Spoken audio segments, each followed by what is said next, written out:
இந்த உலகத்தில் மிக சிறப்பான திருமணம் ஃபாத்திமா ரலியல்லாஹு திருமணம். ரசூலுல்லாஹ் மாப்பிள்ளை தேடுறாங்க. யார் மாப்பிள்ளை? ரசூலுல்லாஹ் வீட்டில் வளர்ந்த புள்ள அலி பின் அபி தாலிப். மாப்பிள்ளை கல்யாணத்துக்கு ரெடி ஆகிறத பற்றி உங்களுக்கு ஹதீஸ் தெரியுமா?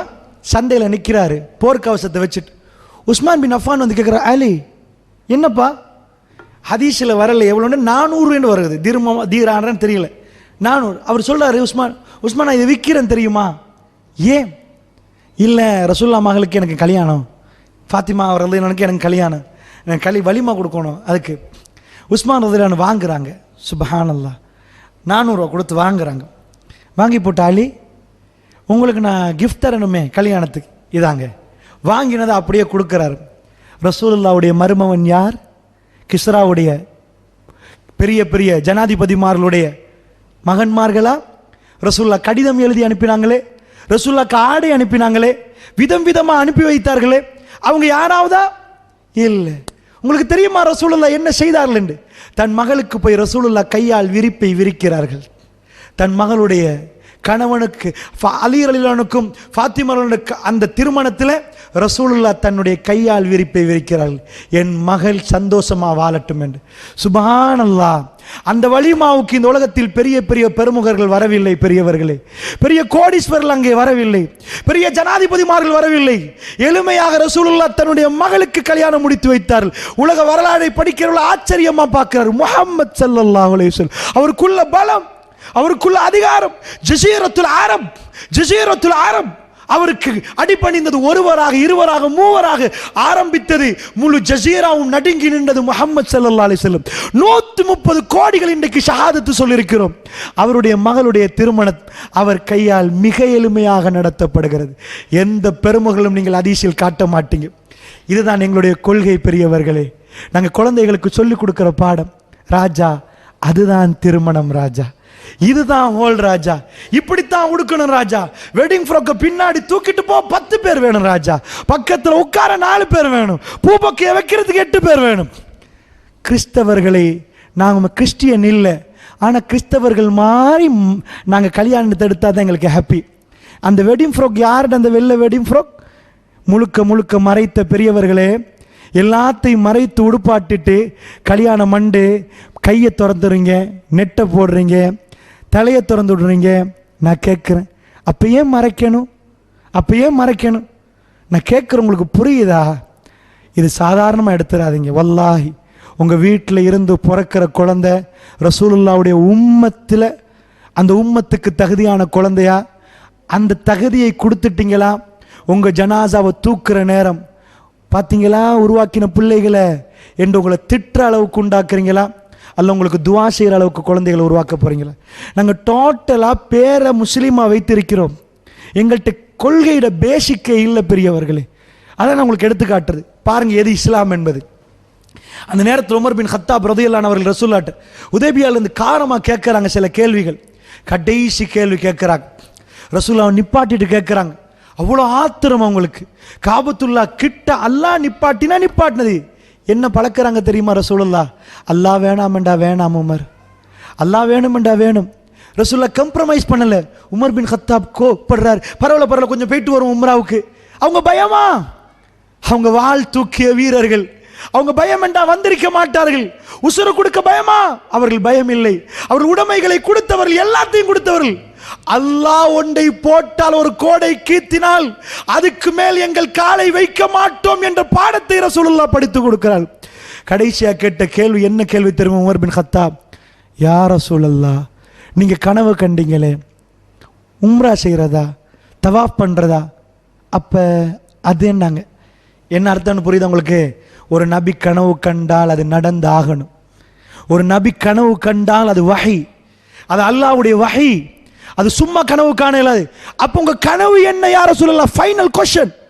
எப்படி கேட்கிறார்?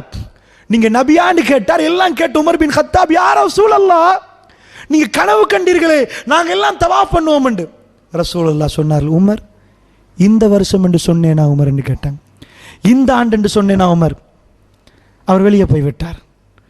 போய் அபூபக்கர்ட்ட சொல்றார், எனக்கு தெரியல அபூபக்கர். அதே கேள்விகளை அபூபக்கர் என்று கேட்குறாங்க. இதான் அவங்க பட்ட வேதனை, தேம்பி தேம்பி அழுதது, அவங்க மரணம் வரைக்கும் அழுதது. நான் ரசூலுல்லாவை நோவித்து விட்டேனே, நான் ரசூலுல்லாவை நோவித்து விட்டேனே. அல்லாஹ்வுடைய நல்லடியார் ரசூலுல்லாஹ் முடிவில் மாற்றமில்லை. உதைபியா ஒப்பந்தம், அந்த ஒப்பந்தம் கூட பிரச்சனை. என்ன ஒப்பந்தம் பிரச்சனை என்று சொன்னா, எல்லாம் குறைஷிகள் சாதகமா சாதகமா சாதகமா போடுறாங்க. அதை பேசுவதற்குரிய நேரம் இல்லை. படித்து பாருங்கள் இந்த வரலாறு. அல்லாஹ்வுடைய நல்லடியார்கள் எல்லாம் பாதிப்பு.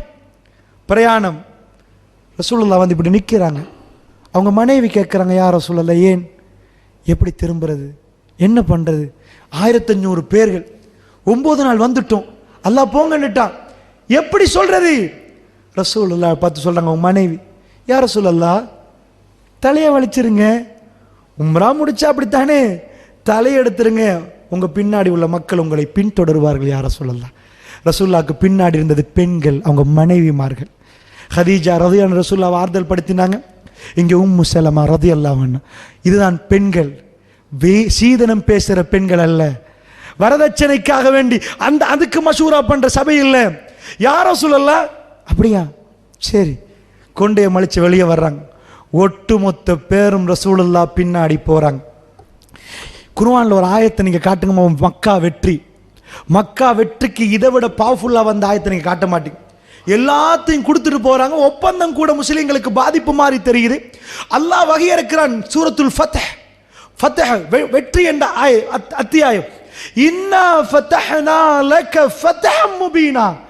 நபியே, எல்லாத்தையும் பார்த்து அல்லாஹ் சொல்லல. உமர் பின் கத்தாப் கூப்பிடுறாங்க ரசூலுல்லாஹ், உமர் உமர் வாங்க. ரசூலுல்லாஹ் முகம் பிரகாசமாச்சு. அல்லாஹ் வகை அறிவிச்சிட்டான்.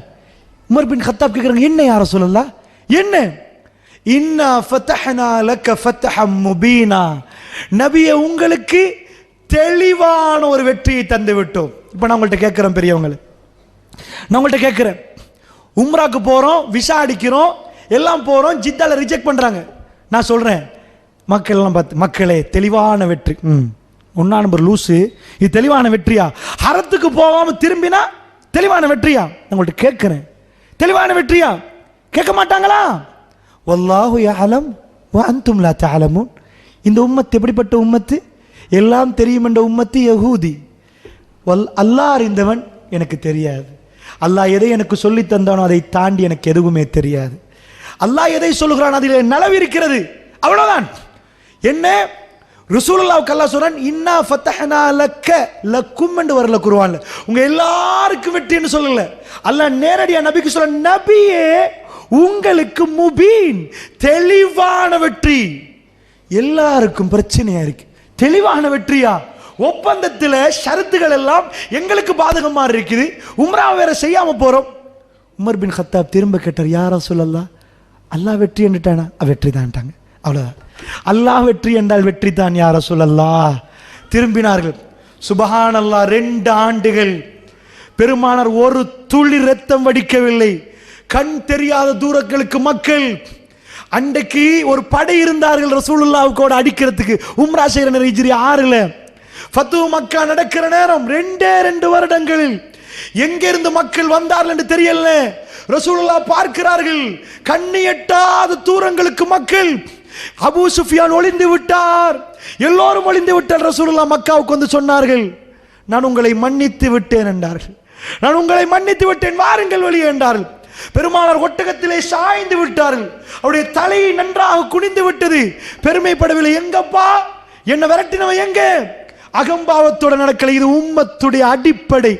எங்கள்கிட்ட வர்ற பண்பு இது ஒரு காஃபிர்ட்ட பார்க்க இயலாது. இது ஒரு காஃபிர்ட்ட இந்த பண்பை கொடுங்கள். நாங்கள் எல்லாத்திலையும் மிகவும் பேணுதலான ஒரு சமுதாயம். இன்றைக்கு அந்த பேணுதல் இல்லாமல் குளித்தோண்டு புதைக்கப்பட்டிருக்கிறது தாய்மார்களே. அல்லாஹ் நிச்சயமா உங்களிடம் கேட்க மாட்டான்னு நினைக்கிறீர்களா? உங்க வயிறால் வந்து நீங்கள் பால் கொடுத்து கஷ்டப்பட்டு உருவாக்கி இந்த பிள்ளைகளை பத்தி அல்லாஹ் உங்களிடம் கேட்க மாட்டான்னு நினைக்கிறீர்களா? நீங்கள் அல்லாஹ்வுடைய வேதத்தை சொல்லி கொடுத்தீரன்னு கேட்க மாட்டான்னு நினைக்கிறீங்களா? வல்லாஹி கேட்பான். எல்லாத்திலும் உங்களுக்கும் எனக்கும் பங்கிருக்கிறது. குல்லுக்கும் ராய், நாங்கள் ஒவ்வொருவரும் பொறுப்புதாரிகள். எல்லோரும் அந்த பொறுப்புகளை பற்றி விசாரிக்கப்படுவோம். அல்லாஹ்வுடைய நல்லடியார்களே, ஃபத்ஹு மக்கா வர்ற நேரம் ரசூலுல்லாஹ் போறார்கள். ரசூலுல்லாஹ் ஒன்றுமே பேசல. அரத்தில் போய் எட்டி எட்டி பார்க்குறாங்க. எட்டி எட்டி பார்த்து கையை நீட்டுறாங்க. ரசூலுல்லாஹ்வுடைய கையில் வந்து காபத்துல்லாவுடைய திறப்பு வைக்கப்படுகிறது. ரசூலுல்லாஹ் அடுத்தது கேட்டாங்க, ஐன பிலால், பிலால் இப்னு ரபா எங்க, பிலால் எங்கே? பிலாலுக்கு அதான் சொல்லுங்கள். ஒரு துளி ரத்தம் வடியல்ல. இப்ராஹிம் நபி கேட்ட துவா நேரடி அங்கீகரிக்கப்பட்டுச்சு. முகமது ஸல்லல்லாஹு அலைஹி வஸல்லம் எதுக்கு வந்தாங்க? இப்ராஹிம் நபி காபாவை கட்டினாங்க, முகமது ஸல்லல்லாஹு அலைஹி வஸல்லம் காபாவை சுத்தப்படுத்தினாங்க. எல்லா சிலைகளையும் அதனோடு அவங்களுடைய பணி முடிஞ்சிட்டு காபாவோடு தான் இது காபாவை கட்டினார். காபாவை தூய்மைப்படுத்த ஒரு நபி வருவார், அதனோடு அல்லாஹ்வுடைய ரூஹை எடுத்து விட்டான். ரசூலுல்லாஹ் ஹஜ்ஜத்துல் விதா முடிந்து 82 நாட்கள் அவருடைய பணி முடிந்து விட்டது. இப்ராஹிம் நபியுடைய அந்த முழு விஷயமும் ஹஜ்ஜாக செய்து காட்டினார்கள்.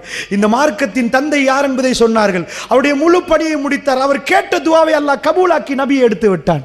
இது ஒரு துவா, இது ஒரு துவா. இந்த துவாவை தனியாக பேசணும் அல்லாஹ்வுடைய இல்லையா?